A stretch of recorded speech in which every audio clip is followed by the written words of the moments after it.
যুবকটা চলে গেল মদের আড্ডাখানায়। গভীর রজনী, রাতের বেলায় বন্ধুদের সাথে মদের আড্ডাখানায় গুনাহের কাজের ভিতরে চলে গেল। সমস্ত বন্ধুরা গুনাহের কাজে লিপ্ত, সমস্ত বন্ধুরা মদ পান করে, কিন্তু যুবকটা মদের গ্লাসটা তার ঠোঁটে লাগায় না। সুবহানাল্লাহ, মদের গ্লাস ঠোঁটে লাগায় না। বন্ধুরা ডাক দিয়া বলেন, বন্ধুরা রে, ও বন্ধু, লক্ষ্য করে দেখলাম মদের গ্লাসটা কেন তুমি ঠোঁটে লাগাও না? একদিন, 2 দিন, 3 দিন লক্ষ্য করে দেখার পরে যুবকটা ডাক দিয়া বলেন, বন্ধুরা রে, ও বন্ধুরা, জামানের সৃষ্টি ইমামে আজম আবু হানিফা রহমতুল্লাহ আলাইহির হাতির উপর হাত রেখে ওয়াদা করছি রে, আর জিন্দেগিতে কোনোদিন মিথ্যা কথা বলবো না। আজকে যদি মদের গ্লাসটা আমার ঠোঁটে লাগায় রে, আগামীকালকে আমার বন্ধুর সাথে দেখা করার ডেট ফিক্সড হয়ে আছে। আমার বন্ধু যদি আমারে প্রশ্ন করে রে, কেমন করে আমি বলবো আমি মদ খাই? হানাফি মাযহাবের ইমামে আযম আবু হানিফা রাহমাতুল্লাহ আলাইহির নাম শুনছেন আপনারা?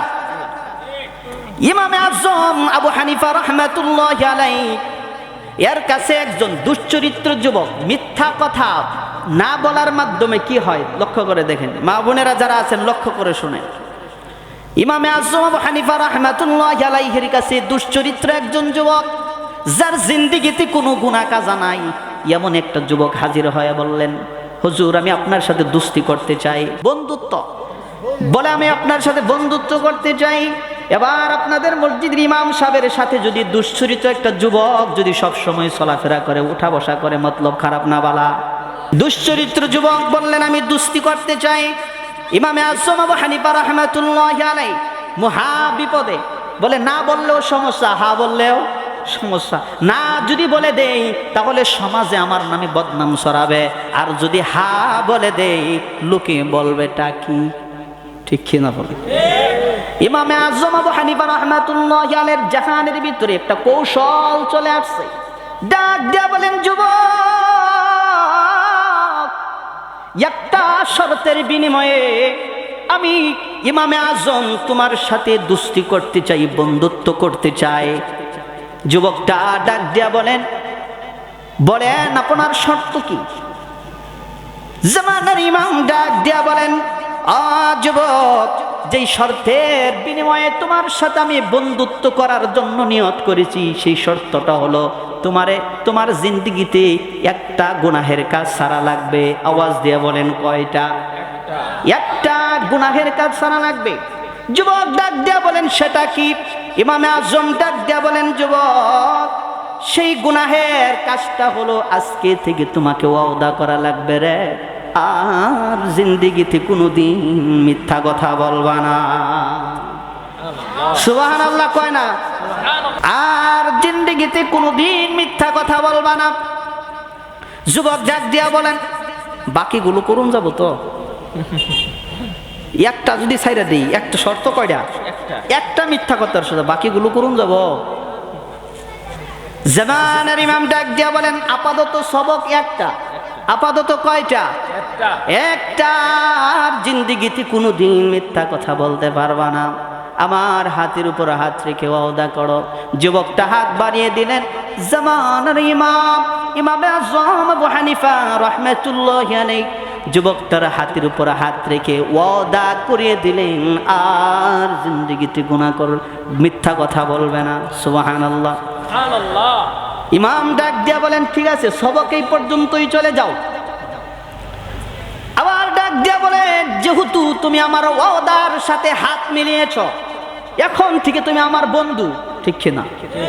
বন্ধুর বাড়িতে বন্ধু যদি আসা যাওয়া না করে, বন্ধুর মর্যাদা থাকে না।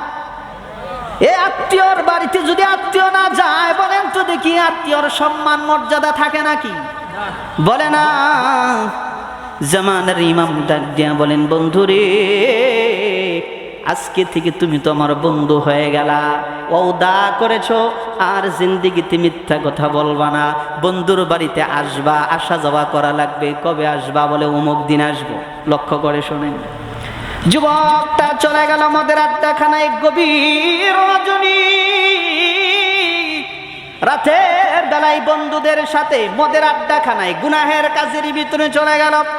সমস্ত বন্ধুরা গুনাহের কাজে লিপ্ত, সমস্ত বন্ধুরা মদ পান করে, কিন্তু যুবকটা মদের গ্লাসটা তার ঠোঁটে লাগায় না।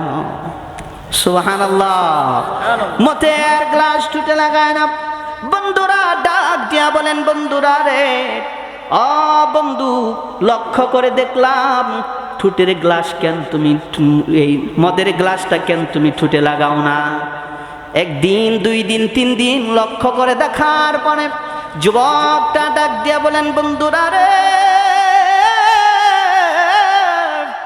ও বন্ধুরা, জামানার সৃষ্টি ইমামে আজম আবু হানিফা রহমতুল্লাহ আলাইহির হাতির উপর হাত রেখে ওয়াদা করছি রে, আর জিন্দেগিতে কোনোদিন মিথ্যা কথা বলবো না। আজকে যদি মদের গ্লাসটা আমার ঠোঁটে লাগায় রে, আগামীকালকে আমার বন্ধুর সাথে দেখা করার ডেট ফিক্সড হয়ে আছে। আমার বন্ধু যদি আমারে প্রশ্ন করে রে, কেমন করে আমি বলবো আমি মদ খাই? সুবহানাল্লাহ, কেমন করে আমি বলবো রে আমি মদ খাই? আর মদ খাওয়ার পরে যদি আমি মিথ্যা বলি, তাহলে তো ওয়াদা ভঙ্গ হয়ে গেল, বন্ধুত্বের মর্যাদা থাকে না, থাকে না। সেই জন্যই নিয়ত করেছি আর জিন্দেগিতে মদ খাবো না। সুবহানাল্লাহ।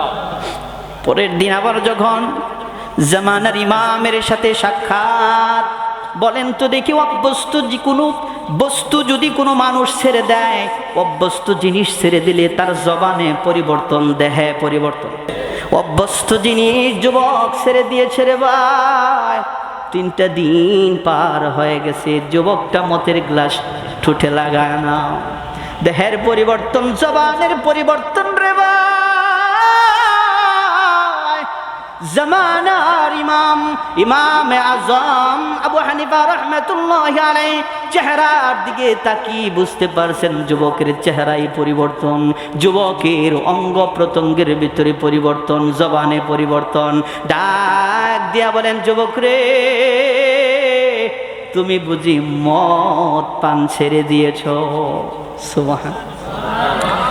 যুবক ডাক দিয়া বলেন, বন্ধু, ওয়াদা করেছি, কেমন করে মদ খাইতে পারি, ছেড়ে দিয়েছি। সঙ্গে সঙ্গে জামানার ইমাম টান দিয়ে তার বুকের সাথে, তার দেহের সাথে, কলিজার সাথে যুবকটারে লাগাইয়া দিছে। আল্লাহু আকবার। কলিজার সাথে, বুকের সাথে লাগাইয়া দিয়েছে। পরের দিন আবার যখন বন্ধুদের সাথে সাক্ষাৎ, যুবক ডাক দিয়া বলেন, বন্ধুরা রে, একটা গুনাহের কাজ সারার কারণে জামানার শ্রেষ্ঠ ইমামে আজম আবু হানিফা তার দেহের সাথে আমার দেহটা লাগিয়ে দিয়েছে, তার সিনার সাথে আমার সিনাটা লাগিয়ে দিয়েছে, তার কলিজার সাথে আমার কলিজা লাগিয়ে দিয়েছে। আমি যুবকের হায়াতের জিন্দেগির ভিতরে যত গুনাহের কাজগুলো আছে, সবগুলো যদি আমি ছাড়তে পারি রে, হাসরের কঠিন ময়দানে আমার রাসূল বুঝি আমারে আপন করে নেবে না রে। আওয়াজ দিয়া বলেন সুবহানাল্লাহ। প্রিয় ভাইরা আমার, সেই জন্যই আওয়াজ দিয়া বলেন তো দেখি, কিতাবের ভিতরে আসছে ওই যুবকটা যুগ শ্রেষ্ঠ আল্লাহ তাআলার ওলি হয়ে গেছেন। সুবহানাল্লাহ। কিসের কারণে, কিসের মাধ্যমে? বলে একটা মিথ্যা কথা ছাড়ার কারণে। ও ভাই, মিথ্যা জাহান্নামে নিয়ে যায়, সত্য জান্নাতে নিয়ে যায়।